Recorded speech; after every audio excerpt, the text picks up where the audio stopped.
MMA Road Show, episode number 191. My name is John Morgan. Cold Coffee is with me in Las Vegas on this special Thanksgiving edition of the MMA Road Show.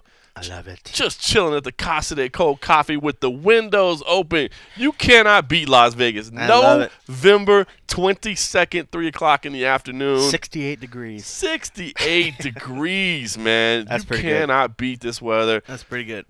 Thanksgiving lunch is done for both of us. Yeah. We went two different routes. You went the you grinded, son. Yeah. You grinded, son.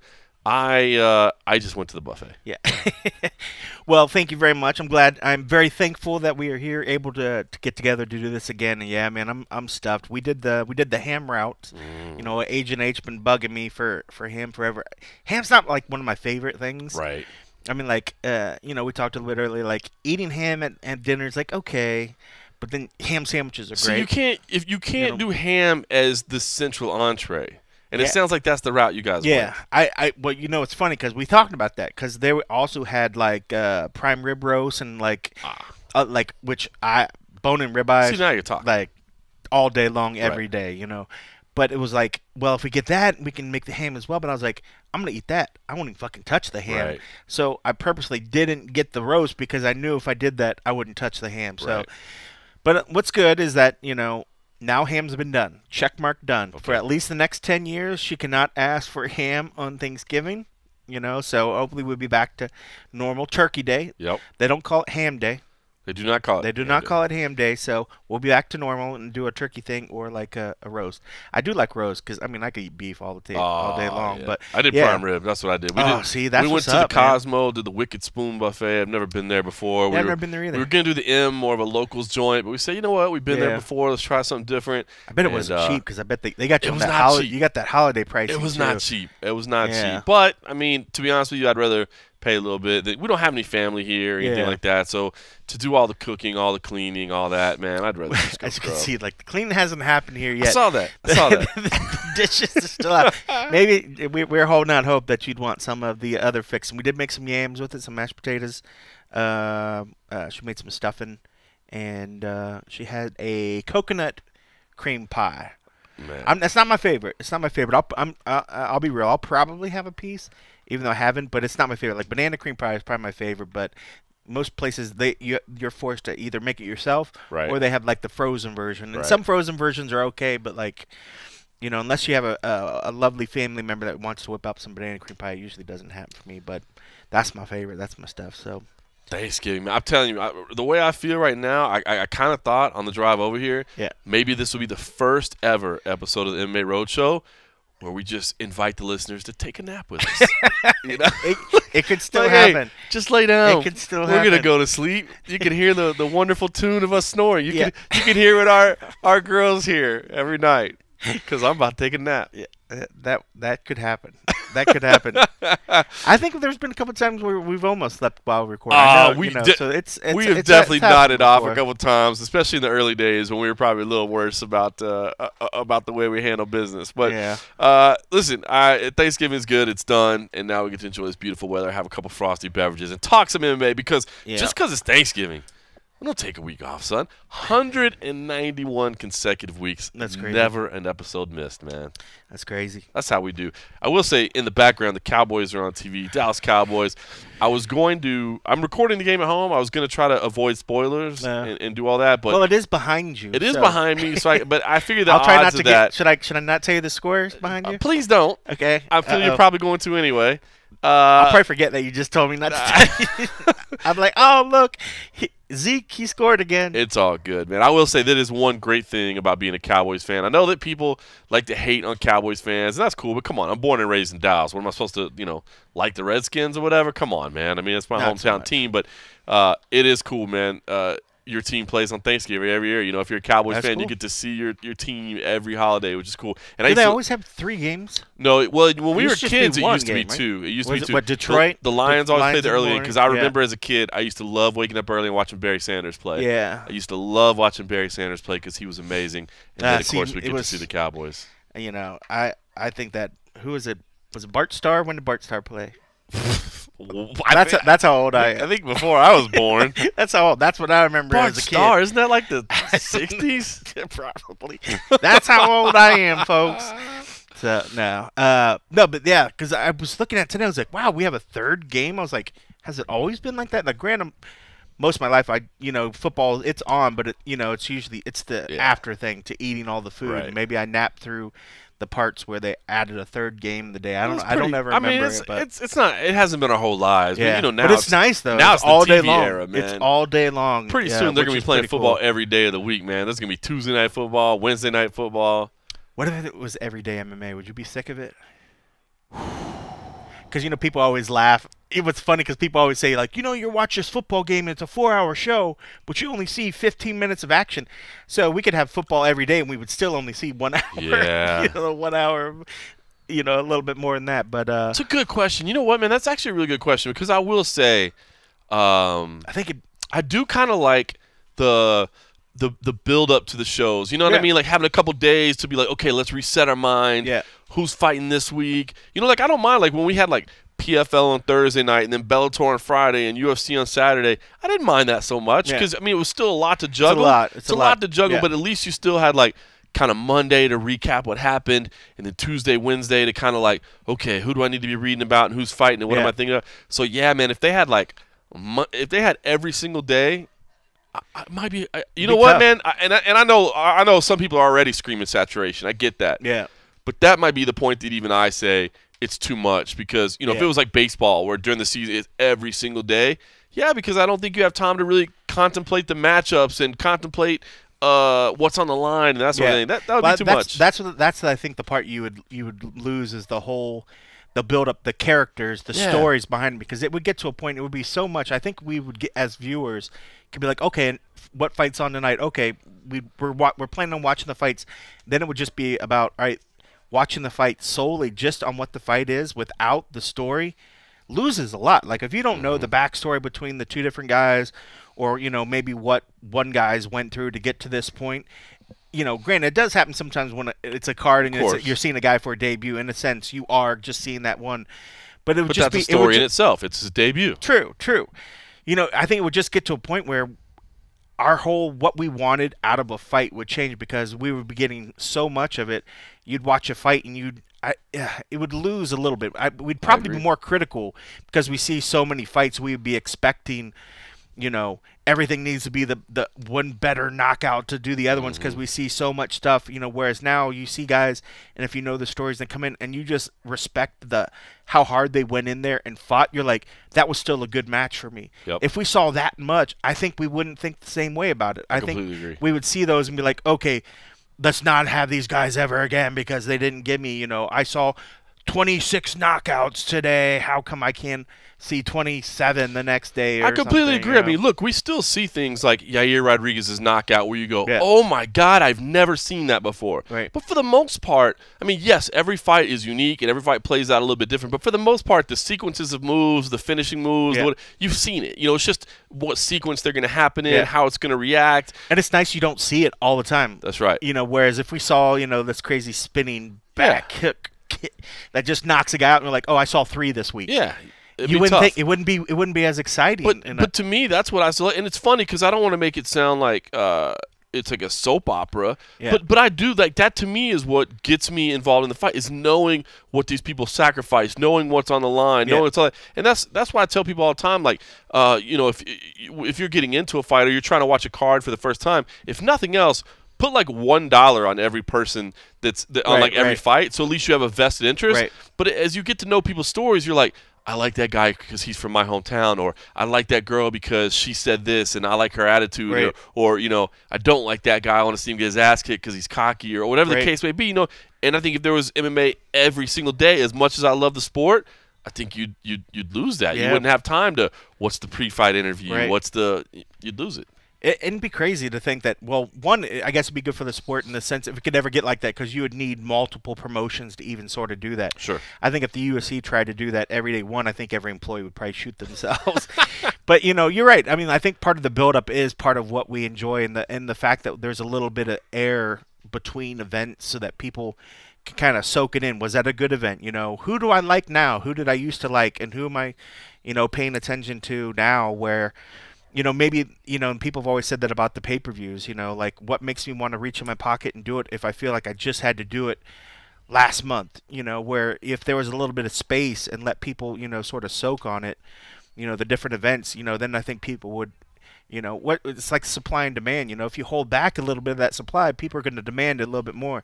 They're going to be more into it. They're going to have more vested into it in their head. Which seems weird because I'll be honest with you, I'm okay with MMA every single weekend. Yeah. I just can't have it every single day. Yeah. I need a little space. I'm okay with every single weekend. You never see your family. Oh, no. Well, let's talk about last weekend. It was UFC in Argentina. Didn't get a chance to make that trip, unfortunately. It was the UFC's debut. Saw a lot of people down there. Seemed like a really, really cool place. But I did just want to touch on it briefly since there's not a ton of MMA coming up this weekend. We got a little bit to talk about. Apologize for some of the coverage. Yeah. Probably shouldn't even go into that. I know. Well, whatever. I'll just leave it as that then. It's an adjustment era in the MMA junkie regime, and things were tried out, and none of us were really incredibly thrilled with how it went. And we'll just leave it at that. Neil Magny befelled by Santiago Ponzinibbio, who looked fantastic. I want to say this. I was super impressed by Santiago Ponzinibbio. I always have thought he was a tough guy, and I thought that you know, he had, you know, great opportunities ahead of him, and he's really, I think, finally starting to get realized. I will say this: I don't know that the fight necessarily could have gone any differently. I thought Santiago was going to win the fight, and I thought he did look good. But you did feel bad for Neil. I mean, you're talking about what, the first punch thrown, he's already blinded. You know, he's already pawing at that eye and couldn't see, and so I feel bad for Neil. I mean, he's one of those dudes that is just as tough as they come, as nice as they come. Obviously, very, very nice, durable.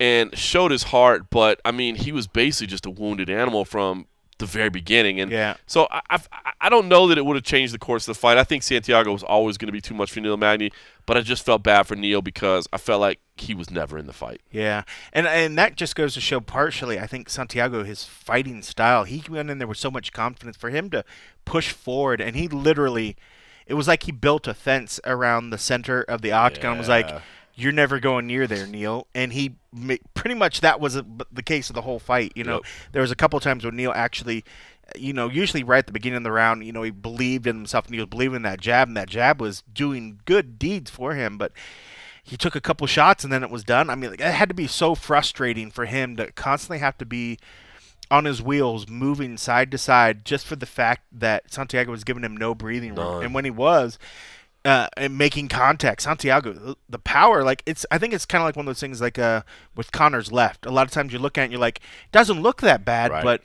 wow, I'm just gauging the reaction of what Neil was looking like and what it was doing. I was like, oh my goodness, like, he had incredible power and he had good speed. I mean, he looked like he had plenty of, I mean, he was pushing the pace and it didn't look like he was tiring any. I mean, granted, it wasn't like they were nonstop clinching or doing anything. You know, it was more of him chasing Neil around and around.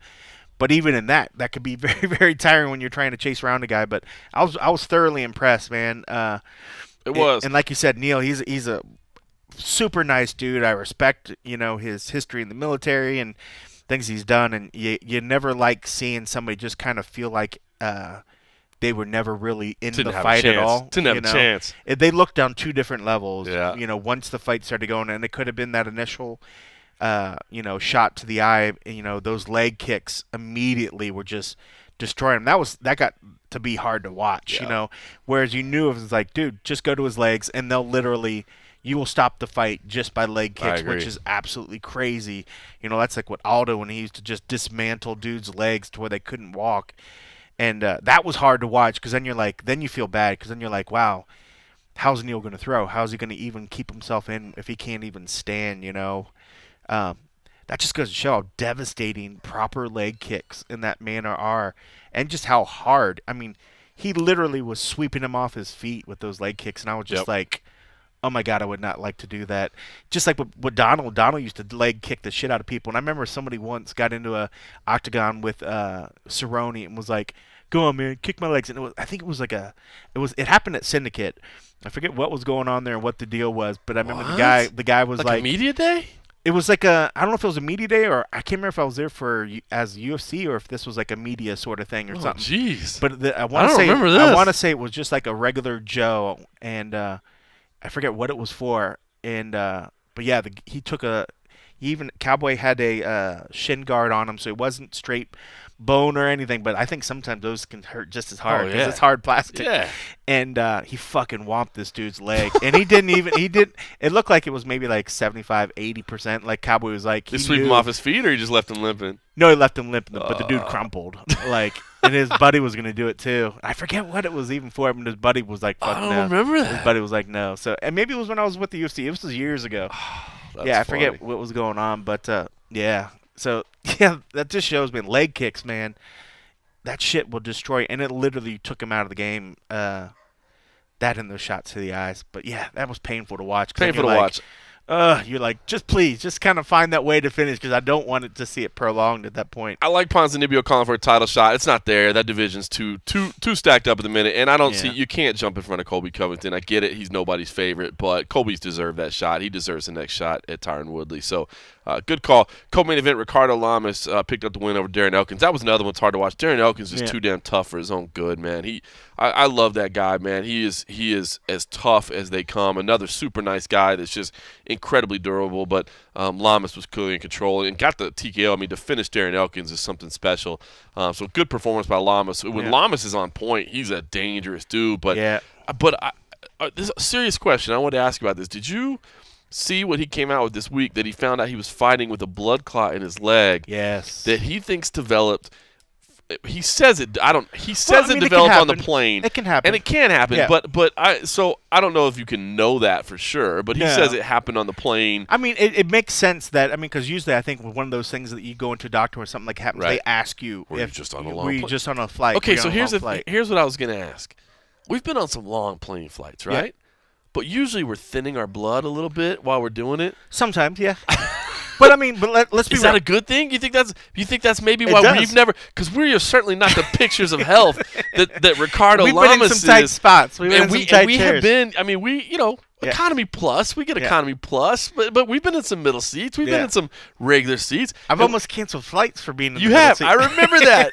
Oh, that's a great story. Side note, real quick. Cold Coffee is a quarter Filipino. Always wanted to go to the Philippines. We get last-second approval to bring him as a cameraman to the Philippines for the show in Manila, and he's like, "Yes, man, I always wanted to be there. Like, this is dope. I always wanted to see like part of my ancestry's from."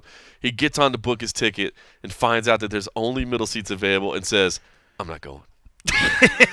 Career bucket list item. And there were only middle seats on there. But I wonder. It's for the safety. It's blood clots, bro. He ended up pulling the trigger. I talked him into it and told him not to be an idiot, and he came. We had a good time. But I wonder if the alcohol on a flight is a good thing, just to keep your blood thin, to keep the clots from developing. I mean, if we're trying to set a guide for what fighters should do in the future, partaking in a beer or many beers is probably not the smartest, but couple glasses of red wine. Couple glasses of red wine. But it's one of those things. Like, and this is just not if you have it's in a tight seat or anything. Part of being that high up and just being cramped and not moving, it could happen to anybody. You sit in a chair, your legs, there's partially could be losing. Feeling some of your legs, just the circulation just from sitting in that position for so long.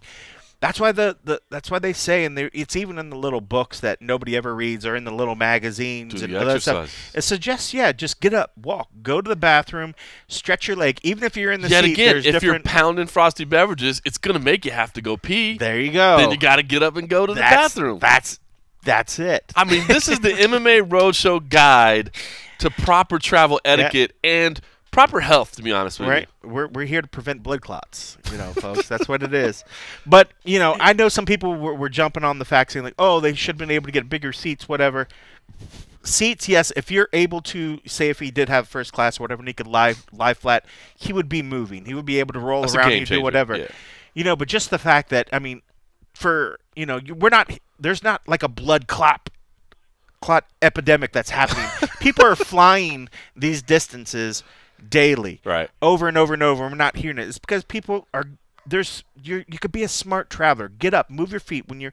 Just look up some of the ones like, and I say this to people listening. I mean, like if you have your knees are flat to the floor and you could do like little heel lifts, leave your toes there, but just stretch your calf and just go up and up, and then do it the backwards. Keep your heels down and lift your toes up. Right.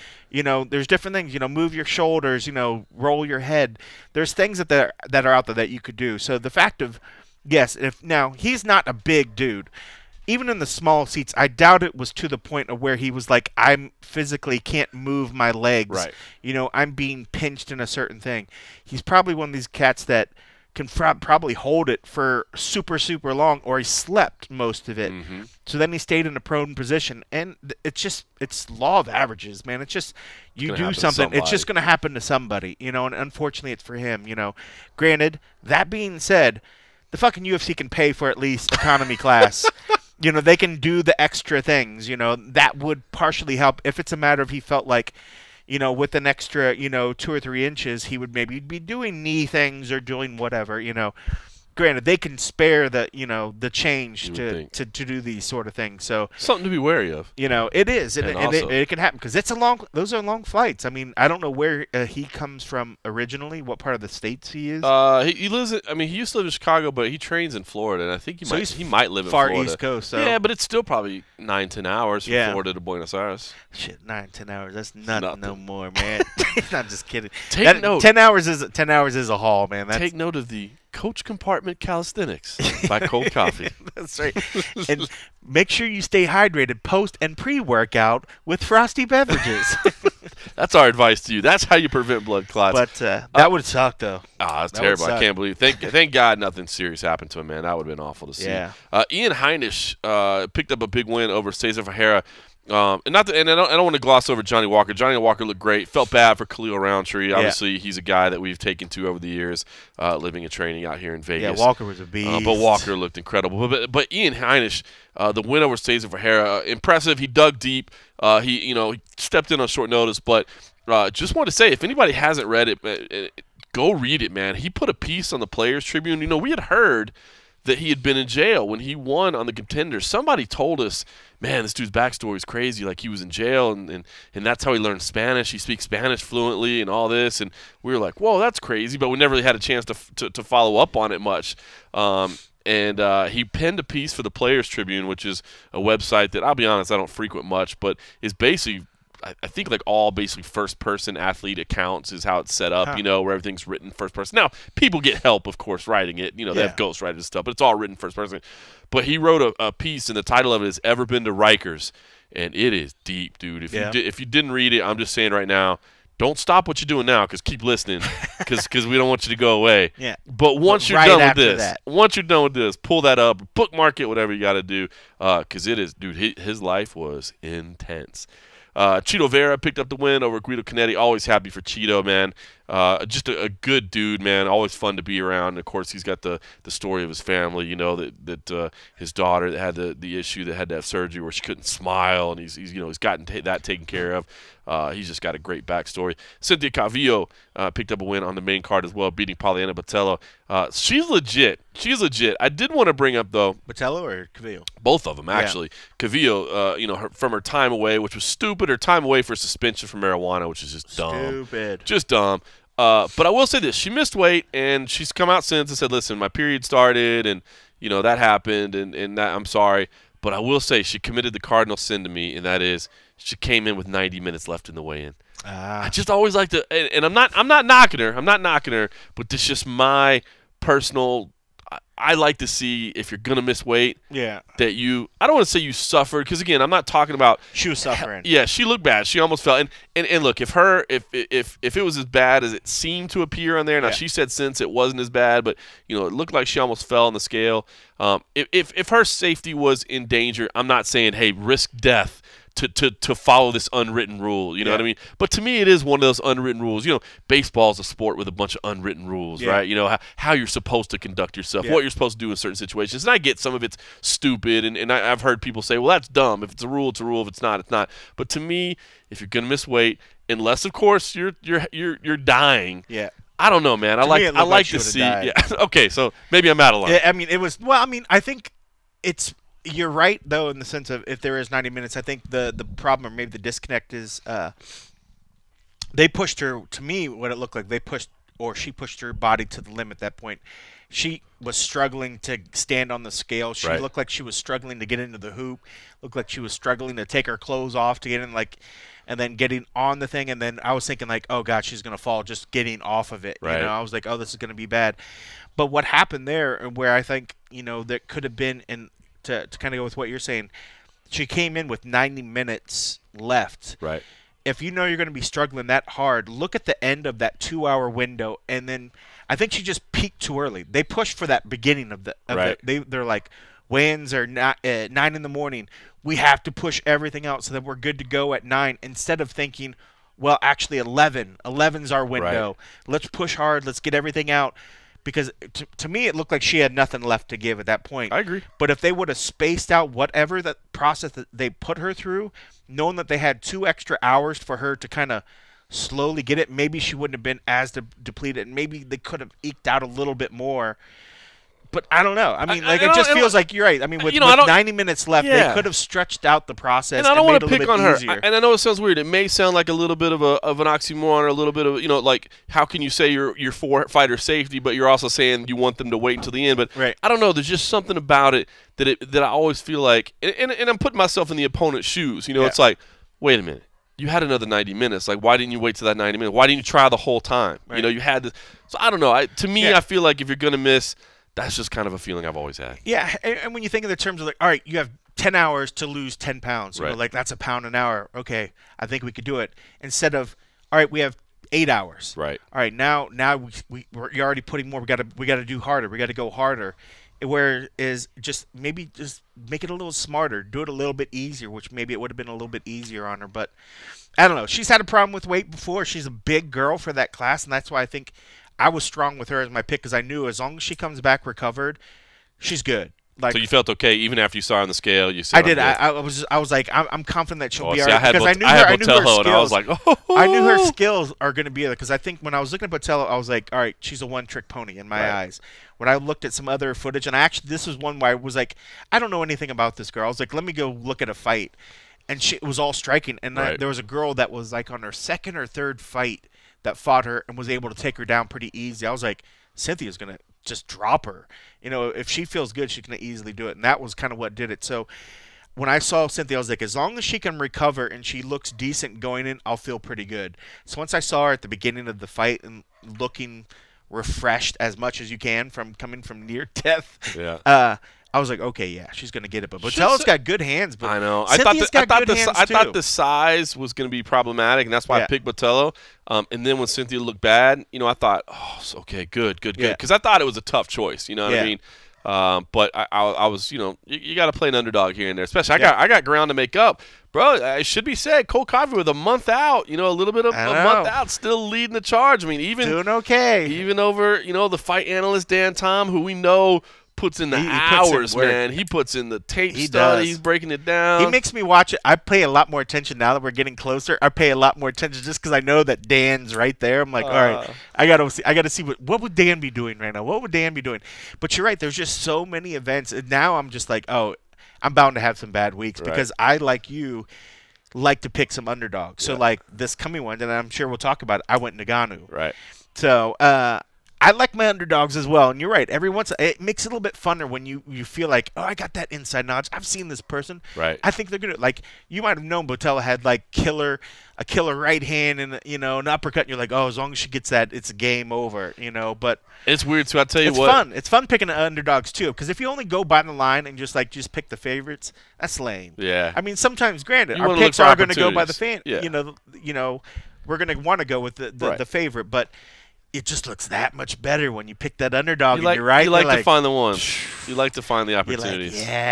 Like I felt like I looked that way when I picked Lewis over Volkov on the 32nd. When in reality, you were just homering. When in reality, I was just homering. I was just like, I love Derek. I want Derek to win. I'm going to pick it. And when I won, I was like, that's right. That's right. And I was like, oh, I got lucky.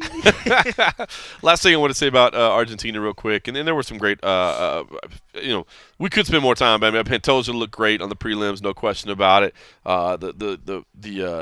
fight of the night between Staropoli and Aldana was crazy. But the last thing I want to say was Michel Prazeres looking like a beast at 170 again, and then saying he wants to go back to 155.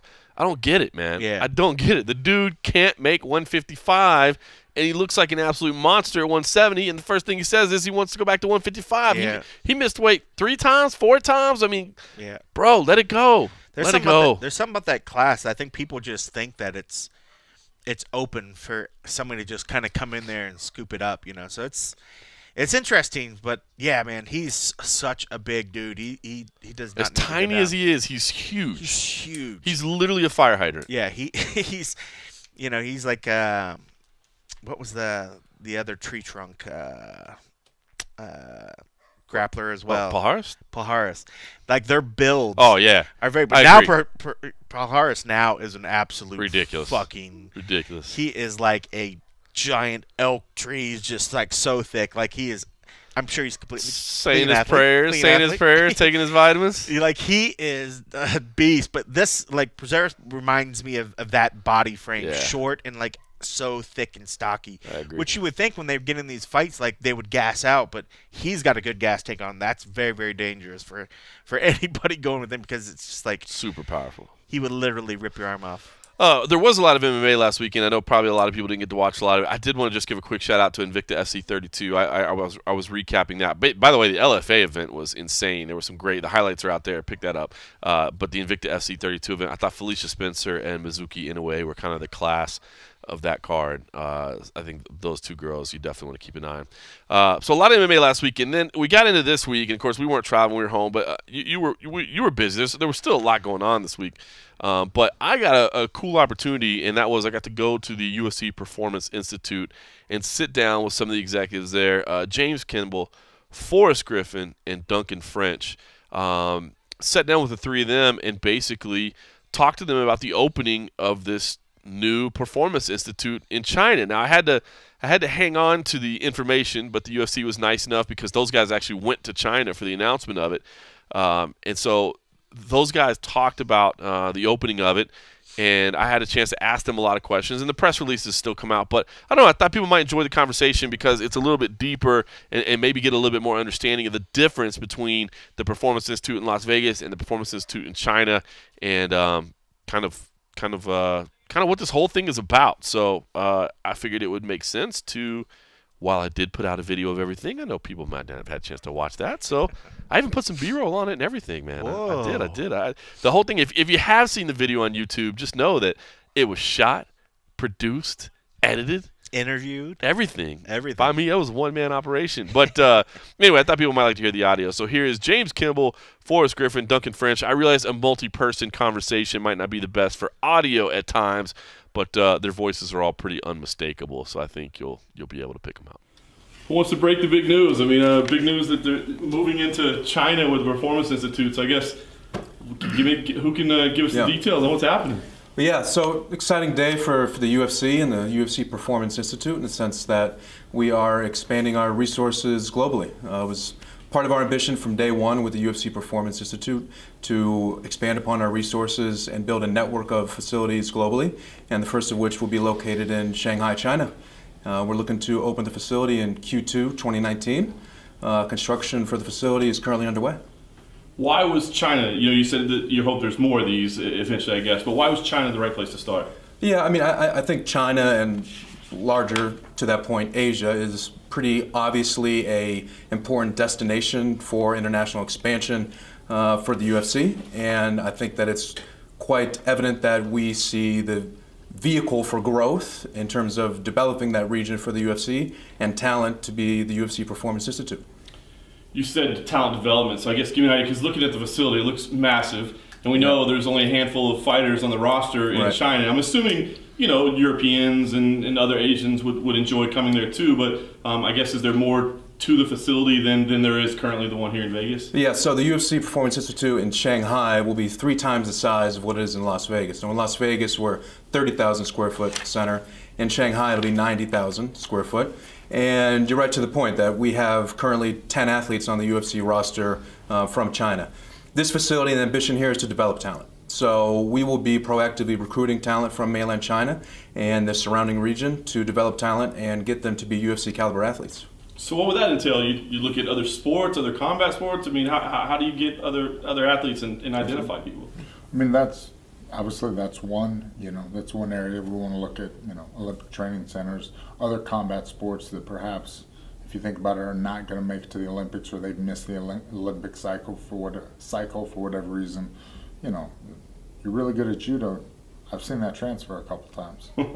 What about the financial costs? I know this is a private company that doesn't typically share numbers, but I'm assuming there's a very big price tag attached here. Yeah, the capital investment for the facility itself is $13 million, and much like Las Vegas, we'll operate on a multi-million-dollar annual operating budget.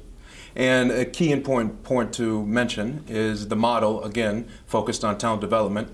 Unlike in Las Vegas, where we do not have MMA-specific skill coaching and we don't really intervene when it comes to strategy and development of sport-specific skills, in China we will have a full MMA staff, which we're currently recruiting. So they'll work in conjunction with the full high-performance team like we have in Las Vegas, but in addition to, we'll have an MMA team to support them. Interesting. So technique coaches that are teaching jiu-jitsu, kickboxing, that sort of thing? Yeah, obviously here it doesn't work. Everybody's got their own camps. Everybody, you can't coach athletes potentially fight each other. But if you're more of a skill development phase, we'll work with local gyms throughout China to help them get their athletes better. Interesting. So if a person came through this program and then they made it to the UFC, let's say, the great thing happens. That'd be the ultimate goal. Do they, at that point, are they still working with coaches in the Performance Institute, or at that point do you have to hand them off to somebody? They could still work out in the Performance Institute, but ideally they'd bring their own coaches in. Interesting. Well, this is a unique challenge, I guess. You've done a fantastic job here in Vegas. What is this going to entail differently, you think, over there? Yeah, no, it's obviously hugely exciting for us all involved with the project. Lots of unknowns, but lots of excitement and upsides. And I think that there's a real clarity on the development piece, as we've talked about numerous times, and that's really exciting for us. Obviously, it's quite a transitional crowd we get here in Vegas, with current UFC fighters coming through the doors, experiencing some of our diagnostics or interacting with our expertise.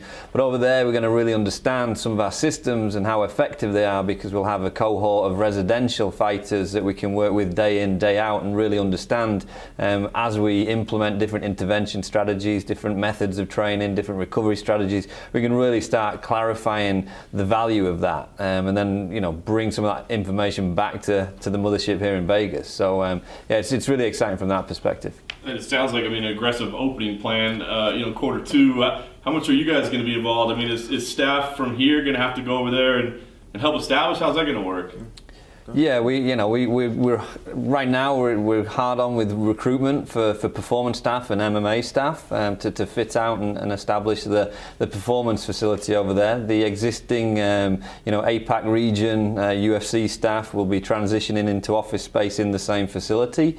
So yeah, recruitment is hard on, and then obviously based on the timeline for opening, we need to be around the facility as we start fitting out the facility with equipment, operating procedures, and some of our processes and policies that we implement here in Vegas, we want to try and mirror and replicate. So yeah, the guys here, including some of our directors in the respective technical areas as well, will be making a few trips to Shanghai next year. This is a project that we've been working on, the three of us, and the company as it's grown since the beginning of this year. So we're several months into this in terms of facility design. Again, the facility's been designed for several months. Construction's underway. We're very deep into the recruitment process, so it's not something that we've just come up with and announced an opening in a few months. We've been working on this for nearly a year at this point. And yeah, it was hard to keep the secret. So you asked me a question earlier. What happens when the fighters do graduate to the UFC? Let's say, I can't wait to have that problem. That's the ultimate goal, right? Is to get athletes on the smaller shows in China currently, and give them much better training and nutrition, recovery, things that they don't have access to now, and help them allow them to reach their full potential. If an athlete is interested, I'm sure you guys are probably already looking at people and eyeballing people, but if somebody's interested, how do they contact you and say, consider me for this, please? Well, we'll go through gyms a lot. Chances are you're either, like I said, in the Olympic training facility or in a local gym. So we'll go through gyms, do our recruitment from there.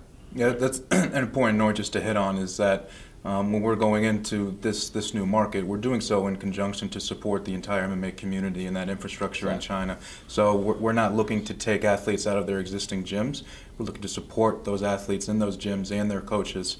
And to your question around potentially cornering athletes when they get to the roster, again, the goal is to develop athletes within our ecosystem, but still support the local gyms and ultimately have those coaches stay with that athlete throughout their career.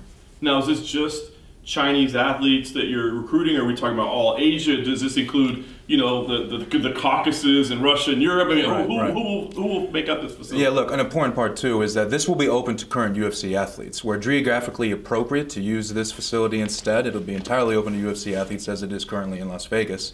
Our primary focus will be athletes from mainland China, but we will be working with athletes in the surrounding regions throughout APAC.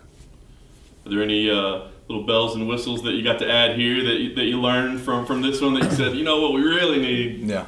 Yeah, I mean, it's been hugely exciting for all of our staff. We've learned a lot in opening the facility here in Vegas, and essentially what we've been able to do is take the best bits plus our new innovative pieces and drop them into Shanghai. So the Vegas staff are pretty envious of what we've created here, or what we'll be creating in Shanghai. A lot of the technology capabilities are integral to our operations and the way we go about performance services. So they'll be replicated and mirrored, and again, that's going to aggregate more data that we can put into our databases and continue to learn about the sport of MMA and peel back some of those layers to gain more understanding. But yeah, there's some new tweaks. We have an endless flow pool in terms of swimming capabilities in the facility. We've got a large indoor field turf area, which we can talk about the competition structure and how we're going to essentially evaluate fighters moving forwards. But yeah, there's lots of pieces in there, that you see here in Vegas, but just on a larger, grander scale.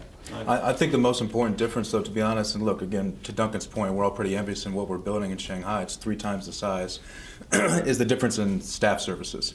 Again, I don't think that this should be undervalued in the sense that this would be the first time an integrated MMA performance and high performance team will work together under one facility with one ambition. So a full MMA staffing structure, working in conjunction with performance nutritionists, physical therapists, strength and conditioning coaches. It's never been done before in our sport and really in combat sports. So, I mean, I think that is the clear difference in model and approach, that it's all said and done, we'll have a support team of nearly 20 staff working to develop these athletes. Is there anything you can liken that to? Because as you said, we've never seen this in MMA. I know when you guys built this place, there were visits made all over the world to other training centers, teams, professional sports. I mean, is there anything like this in other sports that you could liken this to?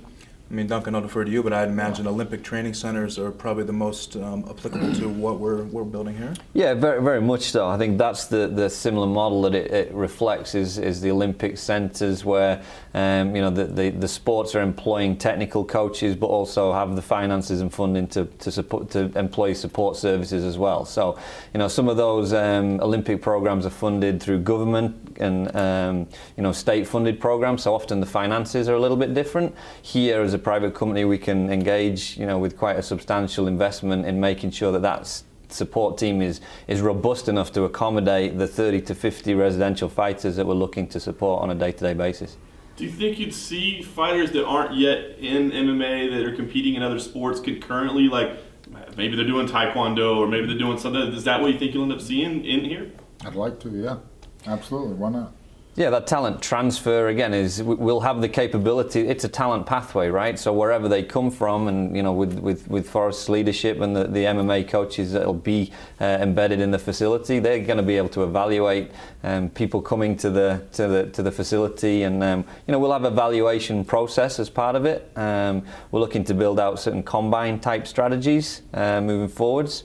So that we can roll that out on a grander scale globally, but that will be launched in conjunction with the Shanghai facility as well. So there's many pieces where we can pull athletes in talent transfer from other combat sports or other sports that can potentially fight. So that's interesting. Would that mean like using the metrics that you already have in data and evaluating these people in a combine and saying, you fit the mold of a UFC athlete based on your metrics here? Yeah, to some extent. It's only half the deal. The technical, tactical piece is essential, crucial. But yeah, that's going to be a complementary piece for sure. think about guys like OSP and Dominic Reyes, really good college football players. Eric Anders, Yeah, Eric Anders. Never really experienced the sport too much before their 20s. And they were able to transfer and be, all three of them relatively successful in a short amount of time. I think that'll happen more in China because, the popularity of the sport, it's just now becoming accepted. This is kind of, I see it as a jumping off point in China. It feels over there for MMA like it did here 2005 and 6.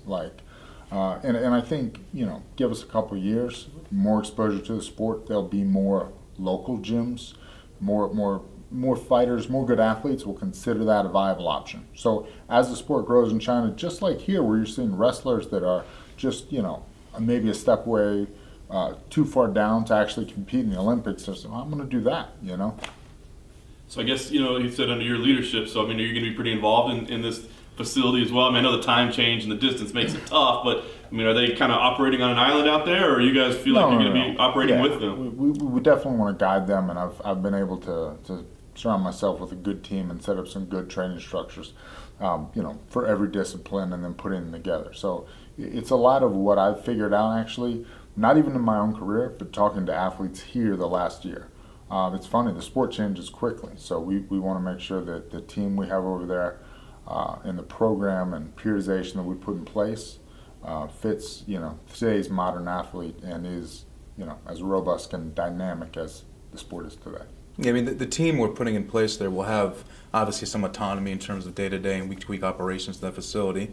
But Duncan, I think to your earlier point, though, we are recruiting to build upon the UFC Performance Institute and our resources and staff. And in several months' time, we'll have the UFCPI will have a staff of 30 plus that are working with athletes now all over the world across multiple disciplines, and then we'll just fill into our larger ecosystem. That's awesome. This is a huge step, huge news. Yeah. Not to overlook this, but is this possible in other parts of the world, I should say, at some point as well? Yeah, as I said at the start, from day one, from one in like every city. From conception of Las Vegas, it was always our understanding and belief and ambition to have a global network of UFC Performance Institutes to support athletes currently on the roster, but I think more importantly, and as you're seeing in Shanghai, China, to develop talent. And through the model and philosophies and methodologies that we've built here and we're continuing to build. Pretty cool. Ultimately, an investment in the future of the sport. Yep, exactly that.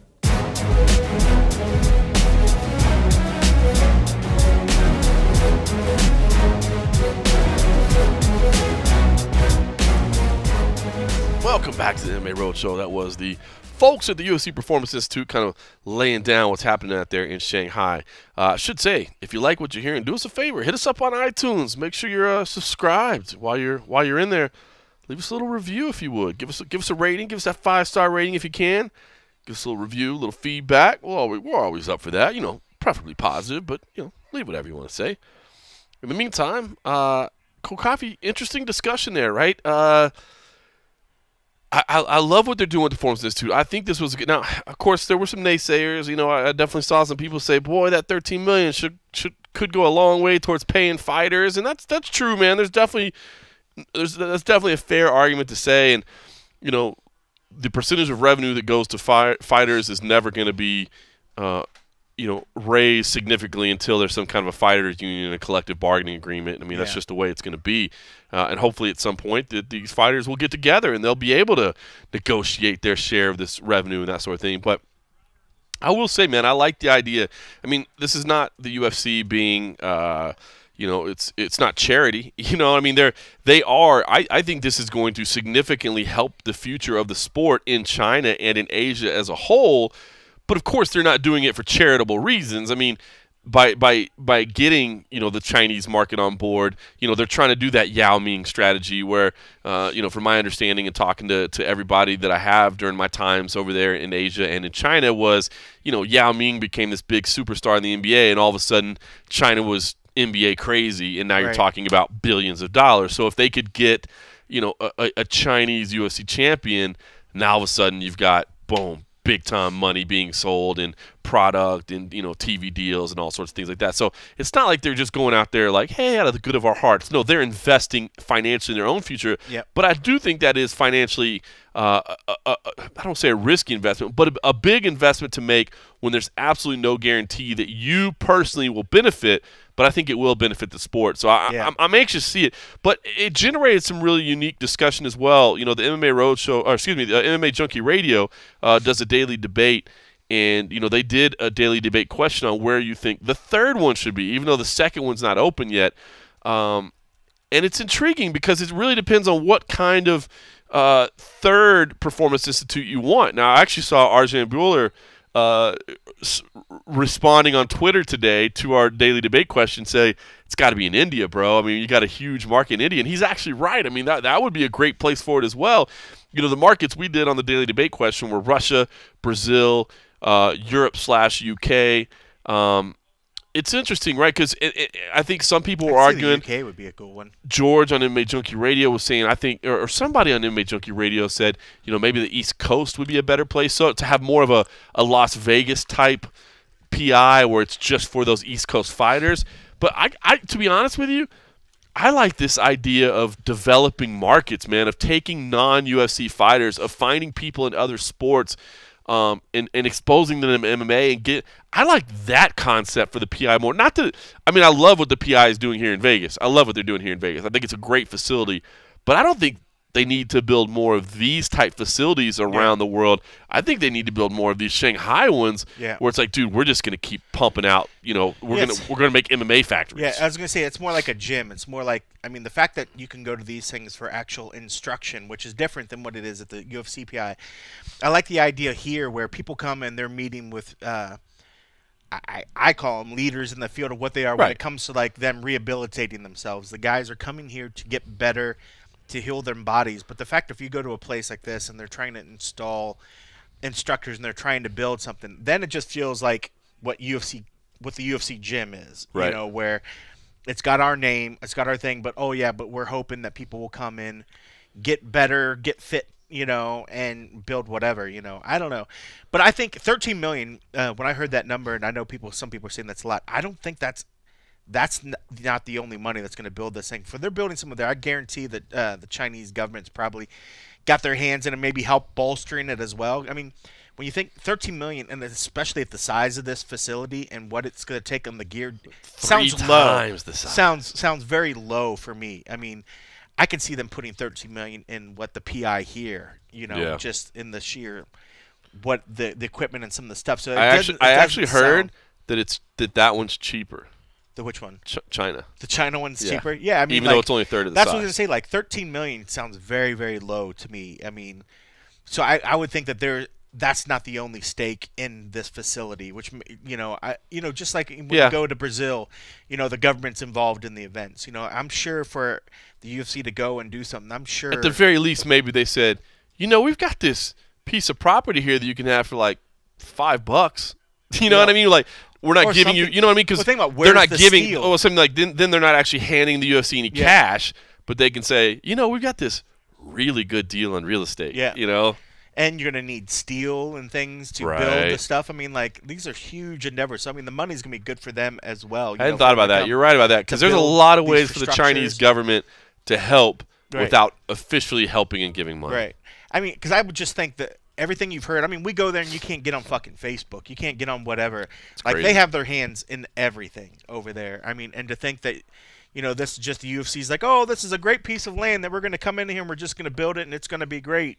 You know, but we're solely doing this on our own with no input from the government or anything. And like, that shit's not happening. You know what? I'm sure there's some involvement. But when I look at this thing, I think it's great. I like how they're going to deal with, you know, the upcoming talent and things of that sort. But when I started reading that they were going to hire and try to find the best trainers, you know, I mean, I think that's great for a trainer or somebody that is looking for that particular opportunity. But then you're like, okay, now you're creating something that's going to compete with the gyms that already are feeding your things, you know. Well, that's what's going to have to be careful because, and they did say, like, listen, once that happens, we'll kind of step out of the way.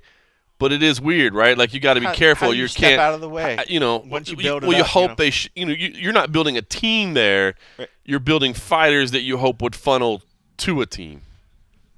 But in a sense, you're building a team there. Right. I mean, if they build a guy and he's like incredible, it's not like they're going to wait for him to have to go to another gym before they sign him. So that would eventually we're going to have the first UFC trained and signed fighter that's came up through the UFC, farm system, basically. Yeah. Which in a sense is kind of what they're building. If this is the start of like creating their own farm system. It is interesting because then imagine if they're like, all right, hey, you want to come work out at these gyms? I know you can't afford it right now. How about you already sort of sign this contract? We're going to we're going to cover your gym costs, but that. Well, they're doing that already. Right, but to think of like these guys that normally would come from another gym, their contracts, they'd be more pushing for this, where it's like, how about we give you a little advance? We're going to bring you into the gym, yada yada yada, for favorable contract. It's going to be interesting to see how they manage it. It is going to be interesting because in my opinion, on initial hearing, I thought, listen, they'll have no problem developing this talent and then giving them to China top team or whoever it is. But you're right. What if somebody just says, you'd be installing the middleman if they did that? I like here. I like you guys. Yeah. I want to stay here because you can't. It's not like those coaches can go corner in the UFC. Like you can't do that. Like there's no way. That would just not look good at all. Who knows? We've never had to have that opportunity because if they're independent contractors, which all these fighters supposedly are, how can you stop them? Yeah, you can't do that. You can't have the UFC gym staff show up to it unless you're salaried staff. I mean, like if they're independent contractor, who knows? It's interesting. Who knows? But we'll have to see how they manage it. Yeah, it's crazy, but it's exciting that I mean, I love that they're trying to tap into that market. I mean, why not? I mean, that market makes so much sense. I mean, Brazil makes a lot of sense. The UK makes a lot of sense. I mean, there's all these people that are just like kick-ass amateurs waiting to take that next step, and those are even fighting professionally that we just don't know about. Yep. So I think the more feelers out there, the better. I like Arjan Bueller's idea of putting one in India. I think Dana White told Brett Okamoto that Mexico was probably going to have one at some point, which not a bad idea either. There are a lot of boxers, that maybe you could get into. Arjan points out that there's wrestlers and boxers in India. I said Russia. Because there's a lot of people on but there's already so many opportunities. They're just on lower levels. Maybe Russia doesn't need it. Brazil, man, just giving those Brazilian athletes access to like top level nutrition and stuff, man. That's one of the biggest things with Brazil is like the nutrition options. It's like nothing. I remember the first time we met John Lineker in Macau and like he's eating pizza in the food court on fight week. It's like the fuck is going on here? Like you know. Interesting, but yeah, it's funny you bring up Russia. I immediately started thinking like the Ivan Drago gyms and everything. I know. Like, that's why I was like, maybe they don't need one. They probably already got some stuff over there. What is this Performance Institute? Like, see that ghetto ass place they got down there that the UFC opened? We've had this shit forever, son. But it's interesting. But yeah, there could be some unique. I would love to see. Yeah, I think Indy's a good one. But yeah, I mean, Putin just tours the PI in Russia, and he's like, cute. He's like, this is like my private gym. Like, this is funny. But oh man, what's funny? I bummed. The UFC is in Russia this week, in China this week, and we'll talk about that real quick. I am bummed that I'm not in China. I will say I was there for last Thanksgiving. And as crazy as it over there, too bad you had to spend it with your family and everything. Well, I know that sucks to say that. Like I'm glad, it's one of those weird things. Like I'm happy to be at home. I'm spending more time with my son. My son, he just started working out at Syndicate now. He loves. He switched gyms? He's doing both. He's doing both.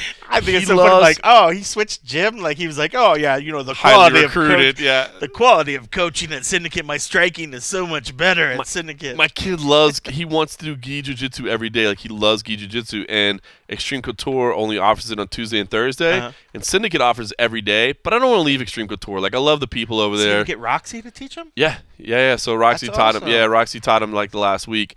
So he does. She's so good with the kids. He does Monday, Wednesday, Friday at Syndicate, and Tuesday, Thursday at Extreme Couture. He's just starting it out, so he's doing gi every day, and he loves it. Yeah, Roxanne Modafari, by the way, if you don't know who Roxy is, she is phenomenal with the kids. So she's taught my son for the last week. He just started doing it a week ago. But yeah. So it is great to be home. She's been doing like kids jiu-jitsu and just jiu-jitsu for forever. And every picture I see, she's always so proud of her kids. And every picture I see of like the kids in her, they absolutely look like they love and adore phenomenal. her. So I finally got to see her in action. Awesome. She's phenomenal.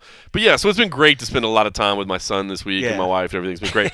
But I will say China, it was just so interesting. And what I'm seeing this week is I'm looking on social media and seeing all the people going out and visiting the Great Wall. Oh yeah, you know what I mean. So I think that would have been really cool. That's like a bucket list type thing at some point. So that's true. Boy, long flight over there. You know what we were talking earlier about? Probably run the risk. Well, no, not with your thinning. Our proven thinning mechanism.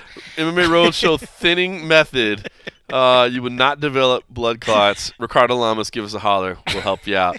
But no, you know what's funny? Talking about UFC flights, I think I've told this before, but I flew one time from Stockholm, Sweden to Amsterdam next to Stefan Struve in coach. I remember. So phenomenal, dude. Like, he was literally just, like, he was across the aisle from me. Like, we were both on aisle seats. And homeboy has got his legs up like a praying mantis, dude. Just the feet on the, and he's not being rude. There's just literally no. I mean, they just don't go straight. You know what I mean? So he's got the feet just basically up on the armrest in the back, but he's making sure he's a polite guy, so he's making sure not to, protrude into the seat in front of him. So he's just got his toes delicately balanced on the armrest in front of him, and his feet just doubled up over by his head like a praying mantis. I would think you'd have to, like, if I was him, you try to like sit towards the side and just have to live with your legs out in the like aisle. Sorry, ma'am, you're gonna have to step over these. And just hope that the cart comes down, stops. Speed Those bump. carts look dangerous, yes. Oh, man. All right, so talking about China, interesting. By the way, our European friends, I was actually talking to Simon Head. He's stoked because this fight for him is going to start at like a normal time during the day. Oh. We are not. So check this out. This is our content strategy plan for this weekend. I actually wrote the schedule for our team. What we're doing is Eastern. Yeah, so check this out. What we're doing is we're dividing into teams. So me and Simon are going to do Simon Samano, I should say, are going to do the prelims, and then Matt Erickson, Mike Bond, and Fernando Praches are going to do the main card. That way, they're starting at 6:30 a.m. Eastern, and we're working from like we're starting at like midnight Pacific. Yeah, so thought that was pretty smart of myself, huh? Yeah, we're dividing it up into shifts. The West Coast team is working the prelims because it starts at midnight. Yeah. The East Coast team is working the main card because it starts at 6:30 a.m. Thought that was pretty brilliant on my part. That's not too bad. Not too bad. You seem unimpressed. No, I was just looking to see what my schedule. But no, it makes sense. And what I like too is the fact that it's not just I felt like we've been so thin lately that it's like 4 people and that's just all day, and it's like I'm like, what happened to the rest of our staff? Like, why are people off on like an event day? It's been tough, man. Which is tough because you want people to be able to have days off, and when you have like an event every week, it's just going to happen. You have people off. In a perfect world, you would have all hands on deck, ready to go when it's everybody's sneaking in vacations and it's holidays and all that. Well, it's end of the year. I put in that request. The last one, like I didn't even think about it. You just work and whatever, and then I realized I was like, wow, I've only taken like 4 vacation days all year long, and it's just like when you work as little as you do, it doesn't really matter, right? I know, right? I'm just like kicking it, and like, what's up? But then I was like, dude, I got to use these things. I mean, like, what's the point of having vacation days if you don't? Got to take them. Sometimes you just got to force yourself, and that's kind of what I'm doing. I'm just like, I have no plans to go anywhere. Like, I have no money to go anywhere. I'm just like, whatever. I'm just staycation. Got to do it. I'm just fucking. I'm gonna go work on the drums a little bit. I thought about I have a mandolin. Maybe I'll pick up the mandolin. I want to get a guitar. I think I was listening to something the other day. I was like, I think I could do that singer-songwriter thing. Listen to this voice, folks. When you hear this voice, you just think like Chris Stapleton, like singer-songwriter. John's over here he's not feeling it. He's not feeling it. Is this the J-Mo talking? The J-Mo is talking, by the way. We switched over. It is Thanksgiving, so we switched over from the frosty beverages. We had the last little bit of a bottle, to a little bit of an Irish whiskey. Yeah, it's not. It's no proper 12. It's no proper 12, but there's a person that I heard was going to drink a little proper 12 that made me want to try it, and that's Miss Becky Lynch. Did you see her tweet about Conor McGregor? Did she break his arm or something? Yeah, but when I read, I think she said something. She sort of miswrote. When you read it, it's like, oh, if we get close, I have to break his arm, because I think she meant to say it'd be too tempting not to. Oh, I'd be too tempting? But she was like, I'd be too tempting. I'm like, oh, are you trying to say like you think Conor's going to grab your ass or something? I'm like, I feel it both ways. It was supposed to be, it would be too tempting. Yeah, so I was like, I think she kind of miswrote that, but she talked about having some proper 12 or whatever, and I was like, oh, I do need to give it a try. I'm still pretty sure I have not tried it yet. Still have yet to do it. Yeah. Have you had it? Nah. No, I haven't either. And you know, there was such a big craze about it when it started, you know, and you heard people say that it was good. Some people said, they're not quite sure.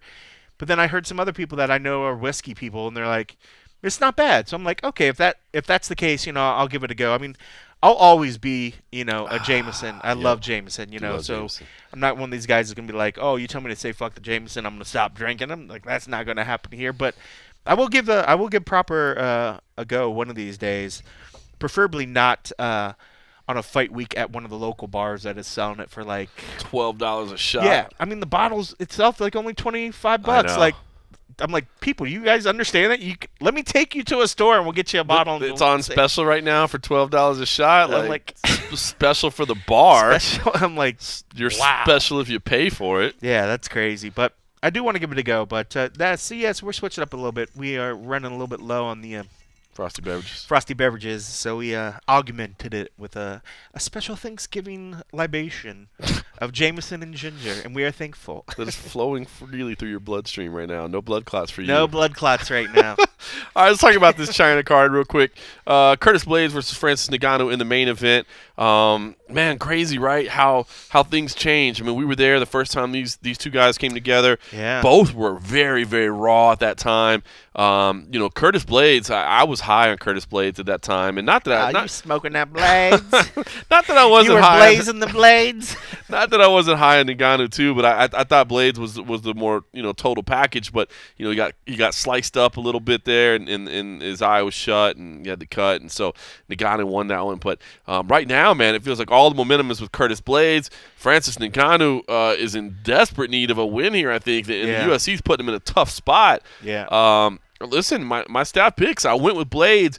I think the fight makes sense right now. I don't think there's a lot of other fights that make a lot of sense. No, I saw some people saying, you know, how could the UFC do this to Ngannou? But bro, once you've been up there at the top, you got to keep fighting the top. You don't get to just go regress and take on some dude from you know, Contender Series. Only the champs get to cherry pick. That's right. Like if you're caught in the mix, you're fighting whoever's right there. And you're right. I mean, this is what number 2, number 3, number 2, and number 4. If you're going by the UFC's ranking, I think we have them. I think we have like 4 and 7, maybe. Something like that. They're not as close in our rankings as for that one, but it makes a lot of sense. And I mean, it's funny when I was thinking about that. So were you high on Blades at the time because everybody was selling on his wrestling at that time when they were coming? I think everybody was like, I'd seen him come up on the regional stage. Yeah, I had seen him come up on the regional stage a little bit, and I thought that he was good. But he basically says his wrestling was garbage at that point. And when you go back and look, and this is partially why I went back to Francis on this one, and we explain later. But when I looked on his wrestling, when I looked that night, Francis was shutting down his takedown attempts, and I was like, he doesn't look like a wrestler at all. Or he looked like a guy that was good against a heavyweight like me. Right. Like I would be able to pose no defense, and you would look like an absolute Olympic god. And he didn't know, but he had no idea how to set anything up. He had no idea how to flow the game together. Man, everything was very like stiff transition. It wasn't flowing at that point. That's for sure. And he's definitely has stepped up now. He is flowing a lot more. He is dangerous. He did take one hell of a punch. I mean, like he was taking Francis' punch before the eventual stoppage, and he's probably. Outside. He was in trouble. To say that, like, you know, because it was stopped on a doctor stoppage. Yeah. And he could have continued. He could have continued. But he was getting hurt from time to time. It was I think if you don't remember that fight, remember, it was not a freak accident. It was not like one of those things like, oh, I can't believe this got stopped. You know, it was like, all right. Yeah, he was taking damage, and it was coming on quick. Like, his face started really, really showing it really quickly after some of these shots were happening. But when I went back and I watched, I was like, man, I think he, outside of like Stipe, which I guess didn't take much damage, but he did take a shot, and Stipe even said that, holy shit, that shot of his was crazy. That, you know, he's worn the punches better than a lot of people. Curtis took those punches better than a lot of people. And the fact that his game has improved really weighs and benefits in his factor. I still think with Francis, what happened against Derek, where there was just too much respect and there was too much fear of coming in, because I think if there's a person in the heavyweight that hits, if you're looking at a handful of guys of who is the strongest punchers, Francis and Derek are in the top 3, in my opinion. So I think both these guys were a little gun shy. But the thing about with Francis and Curtis, they fought. So one, there's no question marks in his head of the power. He's going to remember what the power felt like, and I feel like we're not going to get the same Francis that was gun shy and just kind of shell shocked. I would agree. So I'm hoping he comes back out there. This could be the re-coming out party, so to speak. And that's the thing, and it'll erase that whole shit that we've seen in the last two fights, where people might say, okay, he should still be at the top, because I think most people right now are like, why is he still? If he has one spectacular highlight finish again, people are going to go, all right. Yep. You know what I mean? Like, he's back at the top. He got rushed to the title shot, right. And just as you explained it, and then there was a mental kind of lapse in that next one, and now he's because back. When you look at there's people that are legit saying that Blade should have been getting a title shot and he should not take any other fight except for that. What are those people going to say if Francis goes in and gets a starch and just destroys him? Yep. They can't just say, oh, well, Francis, he shouldn't be, because, look at those last two fights. Yeah, but look what he just did to the guy that you're saying should have had the title shot. And if a guy can do something like that. So this is definitely, I think, one of those fights that I'm thinking he's going to show back up. And another reason I leaned toward it, because when I went back and looked and I saw how bad the wrestling was for Curtis at the time, it has improved, but I don't think he's the best wrestler when it comes to heavyweights. I mean, there's a Daniel Cormier level, and then there's a Curtis Blades level, and there's a big difference between that two different types of wrestling. So I think it's going to come down to those strikes. But again, if Francis shows up and does the power, I'm completely confident he's going to do enough. But if he's gun shy, Curtis and his confidence level and how much his game has improved, because it's not the same. It's not going to be exactly how that last fight was. I'm looking for Francis to have improvements in his game. I know he's been working to try to defend the takedown because people have questioned and criticized him so much. But when I look back and say, oh, he was able to stop his takedowns at the same time, in that first fight, he should be able to if they progressed at the same level. If his defense has progressed at the same level as Curtis's wrestling has improved, or his flow, how he's setting up, it should cancel itself out, and I'm thinking we're going to get the same results as the first one. Because you can't look at what Stipe did. You can't look at what, Derek, that fight, nothing happened in that particular fight. But Not a lot to break down there. I don't know. I just feel that Francis still, I'm thinking he's going to come back and he's going to bring the power. And I think the work he's done on his wrestling, hopefully, and I like the fact that we haven't seen him. I haven't seen anything. So now there's that question mark. And I just, in my head, I'm like, he's got to be grinding. I think he was shamed. I think the UFC kind of threw him under the bus. And Dana was just so cold with his treatment of him after the fact that I'm hoping or thinking that Francis just took that as fuel and just is in the gym just absolutely beasting out. And the fact I haven't seen anything to prove differently, that's what I'm expecting to come in. We've seen Curtis. We've seen the grind that Curtis is. I know what we're going to get from him, So it should be interesting to see, them come in and do this. But that's why I went with Francis. But that's one that I'm surprised that I think out of our staff picks, me and maybe one other, I think so far have chosen Francis. It's pretty heavy. I'll tell you what's funny. I just know I'm looking at our event page on MMA Junkie, and the pictures that we have for Curtis Blades and Francis Ngannou. Now we've got a ton of them in the back end, obviously. Yeah, they're from that fight. They're from that fight. Yeah, I'm looking. I see Rothwell versus DeSantis. They're from That's that Zagreb, fight. Croatia. Zagreb, Croatia. That was a hell of a trip. That was a fun trip, man. That was when we actually stayed back for a couple days. That was a pretty cool occasion. But yeah, that picture. That's his funny. hair hasn't been that long in a while. It's been a while. That's what made me look at it. And what if he grows his hair out for this? If he grows his hair out for this again, he's like Samson strength back. Be great. All right. Listen, I think this is a relevant main event. I understand that a lot of people aren't going to wake up to watch it live, and that's fine. It's on Fight Pass. Pick it up on the replay. But I do think it is a very, very relevant main event that's worth watching. Another kind of crossroads fight to me is Alistair Overeem versus Sergey Pavlovich. And I should say, by the way, I picked Curtis Blades. I thought you broke it down perfectly, and since you're leading the pack in the picks, there's no reason for me to offer my analysis.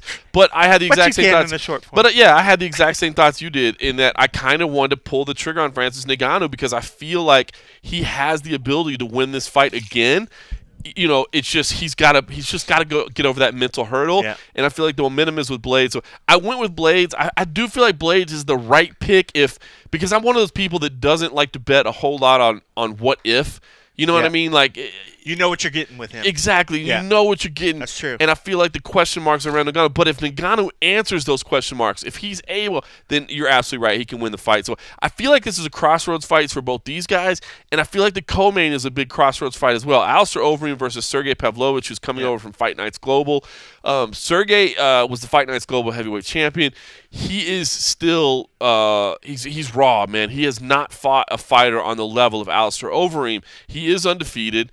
He definitely does have talent. He's come up in this Russian system, obviously, but he's fighting an absolute veteran in Alistair Overeem, and I have the hardest time picking Alistair Overeem fights. I really do, to be honest with you. Yeah. I just, when he's on, and when he's not, he looks like he's washed up, and then all of a sudden he comes back, and you're like, well, of course Alistair won that fight. He's Alistair Overeem. He's the guy that's been doing it forever. He's the guy that's accomplished all these things. And I went with Sergey here, and I feel like I was basically fading Alistair Overeem, but it's so hard because Alistair, when he shows up, you just go, well, how the hell did I pick against him? I mean, look at him. What was I thinking? That's it. That's exactly it. And that's I as well went that route. And I think in my mind, and you're right, it just felt like, are we seeing a diminished or a fading Overeem, to use your phrase? Just because, I mean, you look at his last ones. I mean, he lost to Francis in that vicious uppercut, in the first round that I don't think anybody could ever forget. And then he lost to Curtis by elbow. So, he's coming off. So, he needs a win. I mean, he wants to win. Nobody wants to get in there and get that dreaded third strike. But it's not like, he's on the same level as a lot of these other cats. Yeah, he ain't going anywhere. He'll fight in the UFC as long as they want him, But then you go back and you look and you see, his last win before the losses against Fabricio Verdum. Before that, Mark Hunt. Before that, of course, he lost to the champ. He lost to Stipe. But these are top-level guys. He's fighting at such a level. But you're right. I mean, it depends. I mean, if we see the Overeem that has always just been such a beast shows up, and this is a guy that's coming in, and maybe he's going to feel he's going to feel confident that he's like, all right, this is the guy that's making his debut. I'm the proven guy. I'm the guy that's going to go in there. So maybe he's going to go in there with that confidence that you need, that he's going to throw the hands that, with guys this big, it just takes that one shot to finish it. And if he's got the confidence to go in there and start throwing instead of going in there and being a little bit gun shy and possibly take a shot that, sort of wobbles him and then he gets finished, But for me, I went with the fact that I don't think we're seeing an Overeem that's fighting at his best right now. Right. And I think if he was coming in on even just a win or even coming in on 2 wins, I probably would have taken him over a guy making his debut. But like you said, this guy is a champ in another organization. That organization has done some pretty intense stuff. I mean, I love watching the shows, when you can catch them. So I don't think this is this is not a fluff guy that's coming out of an organization. To me, it's a crossroads fight, man. I mean, not to mention Alistair's got the longer travel. I mean, it's not, it is significantly longer because he trains over here. So I don't know, but he's been training with Curtis Blades at Elevation, not just Elevation Fight Team, but actually at Elevation. So I don't know. I'm really intrigued by the main and co-main of this. I do believe the main and co-main are meaningful fights. Song Yadong, of course, I always like to throw Yadong jokes out whenever you can. Yadong say. Big fan of Yadong. Everybody likes the Yadong jokes. Yadong. But he's a young guy that a lot of people believe has legit potential, so this could be a showcase for him. Li Jingling, I'm a big Leach fan. I really am. I love his fighting style. I love his personality. He spent a lot of time out here in Vegas. Yeah. Unfortunately, he didn't have a really good translator with him, so we were never able to get an interview with him to get everything set up because he actually spent a lot of time out here with the Performance Institute. We ran into him a couple times. I actually saw him at Extreme Couture one night as well because obviously a lot of people when they're in town, they'll kick it over at Syndicate or Extreme Couture because they're both real close to the Performance Institute as well. So I think the main card could be fun. I'll be watching that essentially as a fan because I'm just going to work the prelims. I might end up just falling asleep, to be honest with you. I'm not going to lie, but we'll see. We'll see how I'm feeling at that point in time. The prelims, just a couple things I want to point out in the prelims. Rashad Coulter and I had kind of forgotten about this. That fight's at 205. I saw him on Instagram today. Obviously, I'm always following the Dallas boys. He's a Fortis MMA guy. But dude, he fights Norman at heavyweight, right? Heavyweight. He looks like a new man at 205. Really? Looks like a completely different dude. Because he wasn't the biggest heavyweight, but he was a big. He's a big boy. He was a big dude, but he wasn't. Yeah, he wasn't a 270 guy or something like that. He's hanging out with all those light heavies. That's over there. it. So I was impressed by seeing him on my Instagram this week, and he's fighting Hu Yazong, who is a Chinese guy that also had fought at heavyweight as well, but was another guy that was not bad boy, not a legit heavyweight, to be honest with you, not a UFC caliber heavyweight, I should say. So I'm anxious to see that at light heavyweight. You don't say. I'm anxious to see that one. Jessica Aguilar versus Weili Zhang there, of course, a couple of top level female talents. Kevin Holland against John Phillips. I'm anxious to see that fight. I like Kevin Holland, man. The big mouth, if you want to call him that, man. I like him. He had that great fight with Maheta in August. Kind of shocking the world there. He lost the fight, but he came in and fought well, fighting against John Phillips. I think that could be a fun fight early on the card. And Louis Smolka, man, happy to see Louis Smolka back in action, and good for him, man. I think he's been sober this entire year. Good for him, dude. Something you can't say. Absolutely not. I did go 2 days without drinking earlier this week, so well done. I'm trying to do a little baby less. Steps. Baby steps. Baby steps. I need to drop a few lbs. I admit it. I gotta take things elbows? more serious.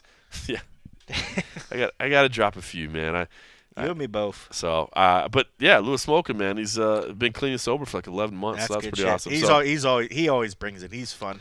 He's not going to be one that anybody ever says, "Oh man, remember that was another boring Smolka fight." Nah, he's good. Not from his side of the fight. Happy to see him back. So that's what's going on in China. We'll have it covered. We don't have anybody on site, unfortunately. We do have a photographer on site, so we will have.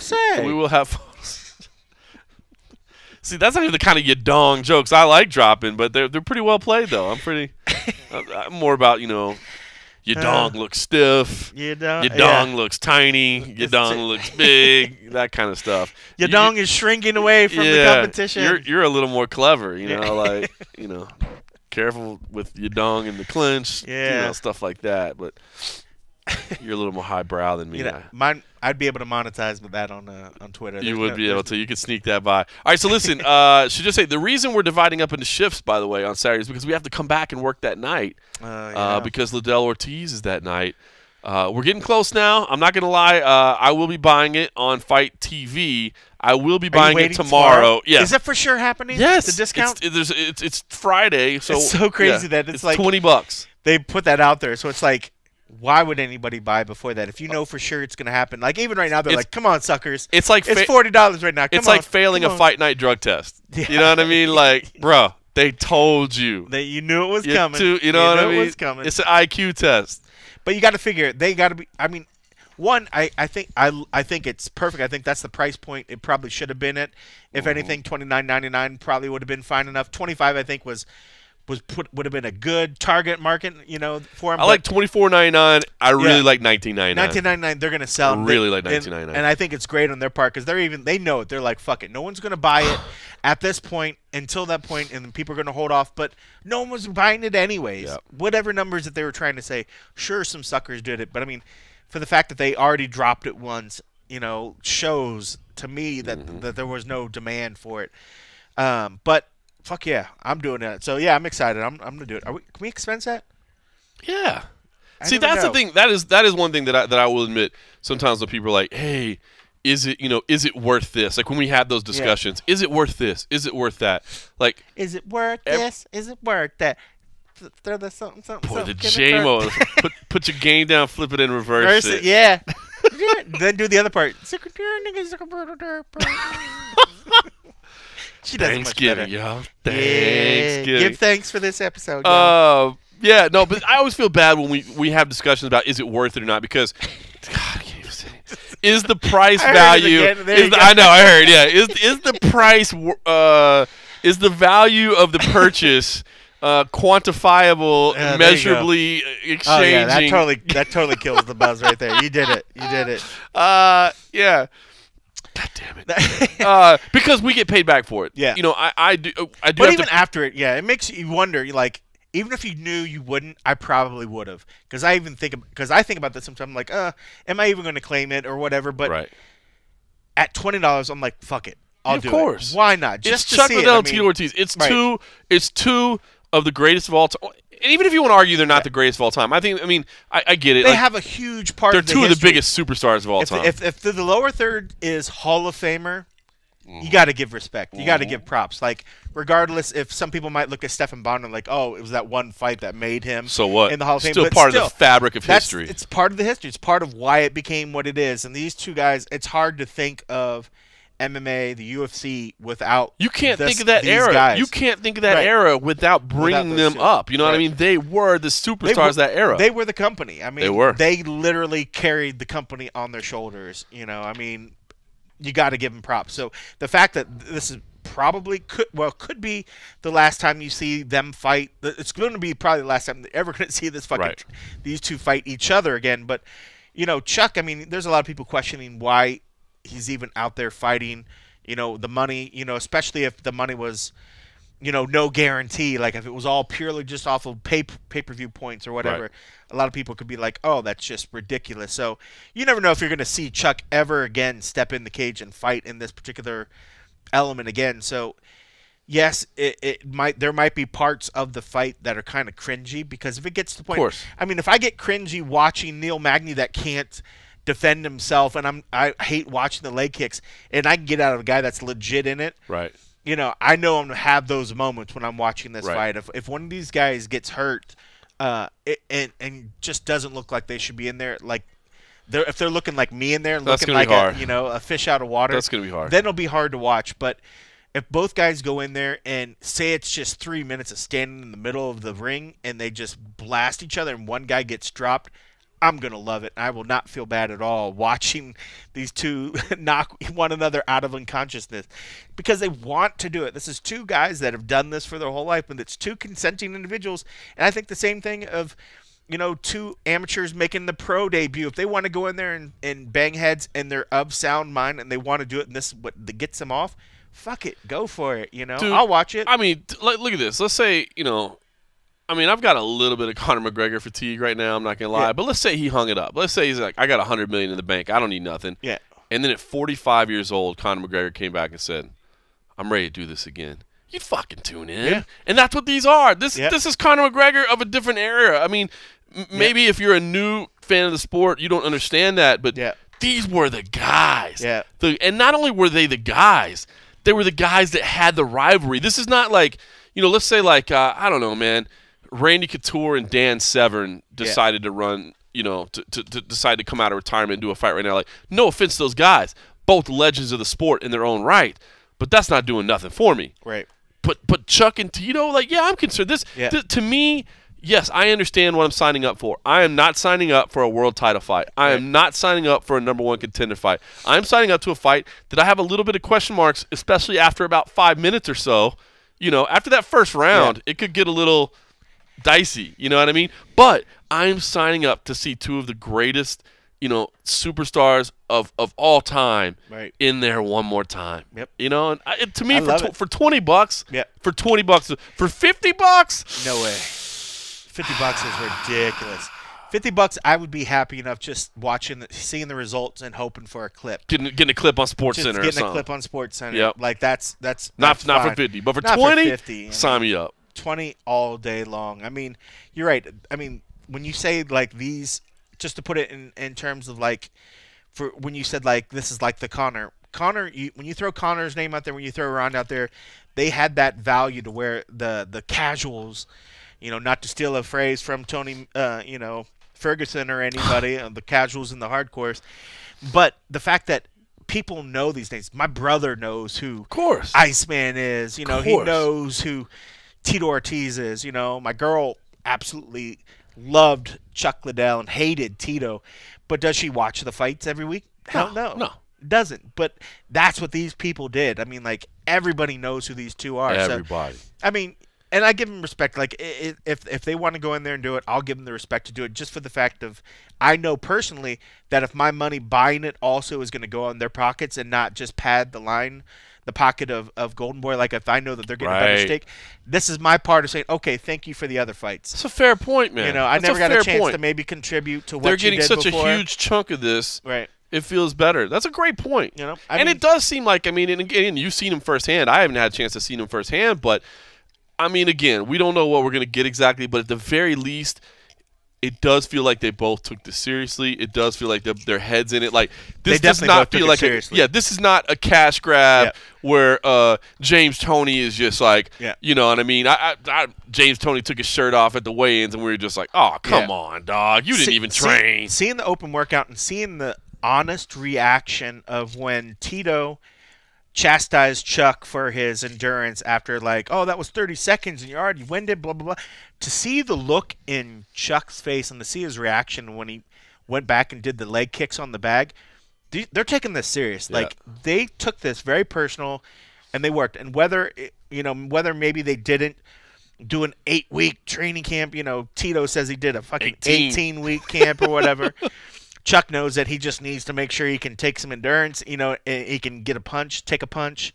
That was his big shock, was the fact of, getting back in there and just taking punches after not taking punches. I think just had to get back into that. And so if he gave himself enough time to get used to that, shake off the ring rust, we're going to get it. But these guys, I mean, don't let there be any doubt in people's minds that they think that these guys just signed on the dotted line to go out there and not put decent effort. They're going to give you what they got. They're going to give you what they got. We'll find out what they got. We'll find out what they got. But they're going to give you what they got. They will give it, and that's worth $20. Yeah, I agree, man. I'm down. We didn't have to make a pick, but do you have a pick on this? Because I'll be honest with you, I can go first on this one. You can. I do have a pick. It's so okay. Again, I don't like picking question marks, and all the question marks are Chuck, right? I mean, Chuck beat him twice. But you go back and watch those fights, man. Tito was out of sorts, man. He was intimidated. He was I don't know if he was intimidated, nervous. I don't know what the exact word is, but he wasn't comfortable and loose. I think he idolized him a little bit. I think he did too. He wasn't comfortable and loose. I think he didn't want that fight to happen. I mean, he looked more into, he thought the friendship and the training was a lot more to him. I think you're right. I think they had two completely different points of view of what their relationship was. Especially if you just take them on their own words. Chuck was like, he was just a training partner. We've never really been friends. We're acquaintances. Tito thought that they were close friends, and it was like, oh, we won't fight, like that wouldn't happen. I think that was a big just eye-opener to him, and it was made it a lot more personal, but it showed what he had put into it. Because even after that first loss, he was like, Chuck's one of the greatest, man. I've looked up to the guy, blah, blah, blah. Like, I think he was a little shell-shocked, I think, but it's what's the pick? A lot of time. It's been a lot of time. I'm leaning towards the more active fighter. Tito. I think you're right in the fact of the question marks. I did like what I saw when Chuck got fired up and was throwing the kicks and was pissed off. So if he could manifest that anger for the first initial and hope to catch a couple leg kicks and maybe throw some strikes, I just think that the game speed has changed and that ring rust is going to show itself up there. And Tito, he's just big and he's active. I think he's going to try to stand for a second. If he's smart, he's going to try to just transition something to get him to the ground and be heavy on him and let Chuck burn his energy, whether or not he's really damaging him a lot or not.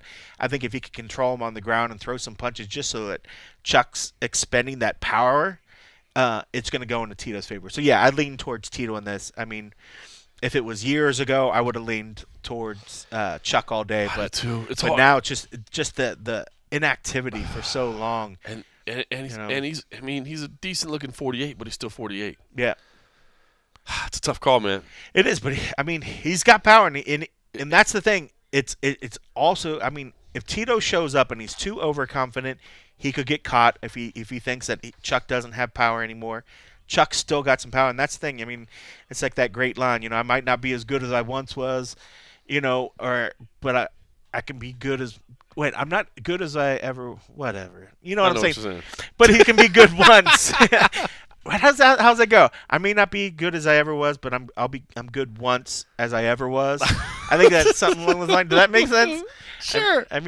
Yeah, whatever. But he can do it once if he goes out there. I think I came clear on that one. I may not be good as I ever was, but I'll be good once as I ever was. I don't know. Fuck it. Whatever. I stole part of that from a country song.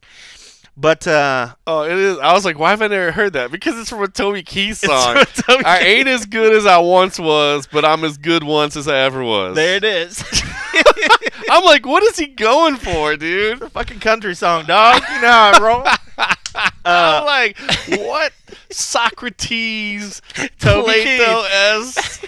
Beer drinking solo cup Socrates. Solo cup Socrates. That's great. I'm glad you looked it up. I knew it was Toby Keith. I just didn't want to throw that out there at first. But I ain't as good as I once was, but I'm good as once good once as I ever was. What the fuck does that even mean, dude? Come on. You know, just got to get it up once, and that's the thing, you know. Well, the way he sings, how he sings the song, like in the part in the song, like him and his buddy are at a bar, and they're drinking, and his buddy just starts a fight, you know, and his buddy's like, "Dude, are you gonna help me out?" You know, and he's like, "Ugh." Oh, like, see, when you said he's just got to get it up once, well, like, that's another part of the song. Oh. That's another one, you know, especially because part of the song has like girls talking, like, and they're like, he's like, I can't fight all the time, but I'd be good once, you know. But yeah, the girls is another part of it as well. So. Got it. You know, we're a clean show. I don't talk about that sort of stuff on here. Yeah, totally clean. But he has the possibility, and it just depends. If Tito, you know, just goes in there and just doesn't trust that Chuck doesn't have the power, and if Chuck can connect, all it takes is to hurt him. Because man, when you go back and see the speed, like the first victory when he hurt Tito, so great. His hands like multiplied it, like almost like that when you watch like the movie, like you ever seen like The Last Dragon, or the ones where he starts punching and you just see a blur of hands. That's how it looked, you know. He has that speed, and I think he still has some of that speed. Maybe not the precision and the coordination. I mean, it'll be a diminished speed, but you know, all it takes is that one flurry, because he still has power. I guarantee. Power hasn't gone. It's gonna. I mean, it might not be where it was, but he still has power. But it can be, you know, where it was once. Once. One flurry. For one flurry in that fight, people are going to be like, oh, that was like the old Chuck. Now, will that flurry have finished the fight? That's the question. It just depends, you know, but keep that Toby Keith song in mind when you do it. It's so great. All right. Have your solo cups ready. Oh, there you go, Toby Keith. One last thing for me. I want to shout out to the help I got on Red Dead, by the way. Oh, yeah. The advice that came out there of how to keep your horse galloping. Yes. I've used it multiple times. My horse was killed, by the way, because I did get shot by I wasn't paying attention. Yeah. And I ran up on some bandits and they shot and killed my horse. But I don't care. You know, I've had so many. Did you use the horse reviver? There's like part of the things, you know, like you have like the health stuff that you can take to heal you. One of the things is horse reviver, and it gives them a shot and they just boop, boop, boop, pop up. I did not know that. See, you learn Damn something it. else. Yeah, especially if like a good horse. Oh, I had a really like, good horse. You're like, oh, if you lose your horse, like then your game sucks and you're back to whatever. But yeah, they have like the horse reviver, and I think that brings them back from whatever. Well, I wasn't bitter because I had so many like times to drink beer and ride that I hadn't had before that I was pretty. I do it every game now. I find some point where I'm just like, okay, auto, and then I'm just all you do is either hold your button down or just like the trot button, or you can, if you want to speed up, you can tap it more or whatever. Unless there's like a storyline happening and when they're talking, then they don't really speed up. But shout out to the Red Dead help. I didn't get a lot of chance to play this past week. It's been a busy week, but dude, I have some twisted shit in my head. Like there's sometimes like there's a point where like some traveler off the side, he'll say something and he pissed me off, and I'll rob him, and then I rob their horse, and the horse will kick you. Like sometimes if you don't like calm, the horse kick you. I get pissed off. I shoot the horses, and I'm like, "There's something wrong with me." I play like nice cowboy. So you're on like the nice meter because it keeps track of your actions. I haven't seen that either. But yeah, well, sometimes it'll pop up at the bottom, or you'll see after the side. You'll see a little logo, and it looks like a cowboy head. Yeah. It'll be a plus sign in like white or something, right? Or it's in red and a minus. I'd try to be nice. I mean, you have to do some. Your cowboy karma is going up or down. Dude, I got all kinds of cowboy. Oh yeah, but those horses that kick me, they're done. But you can do some. I do a lot of hunting in that game.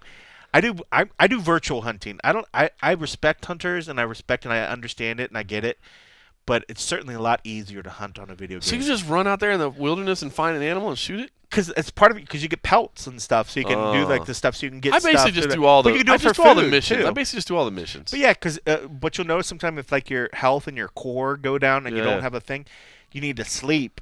Is part of it, so you have to camp or whatever. But another one, just eat. Like you find the game and just always on missions killing people, but you probably never eat. Oh, my core is always gone. That's because you don't eat or sleep. You got to eat or sleep. It's part of the game.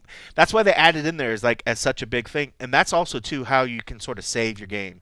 That's a game changer. Like if you're like playing, you're like, fuck, I'm in the middle of somewhere, like camp, or like go to sleep. So then you could turn off your game, and then it knows where to start back. Yeah. Now if you're in the middle of mission, it'll kill your mission, or it won't let you do it, or whatever. But because that used to drive me crazy. I just go into rest mode on the PS4, and then it starts right where I left off. Yeah, but if you're in the middle of, like, sometime in the street or something, well, it depends. But that's trusting that the game doesn't shut itself off or crash or do whatever. But if you do that, it's like putting a save point because there's no saves. I'm learning so much. You can't just go like, oh, I basically just get drunk and play cowboy. I know, but it's fun, isn't it? But you don't go out hunting and just like kill people. I've just been like running missions. I feel like I can go back and do that stuff later. Maybe I'm a psycho or something. But damn it, those horses that kick me, they're dead. All right, well, everybody, we hope you enjoyed your Thanksgiving. Red Dead 2 e-games. Yeah. Sponsor us. We'll do it. Sponsored by Red Dead 2. I'm going to go get drunk and play some Red Dead. Yeah, that's not bad. You still haven't played Fortnite, though, have you? Nah, I never will. Yeah. That shit's hard. That's all I need to know. Thanks for listening.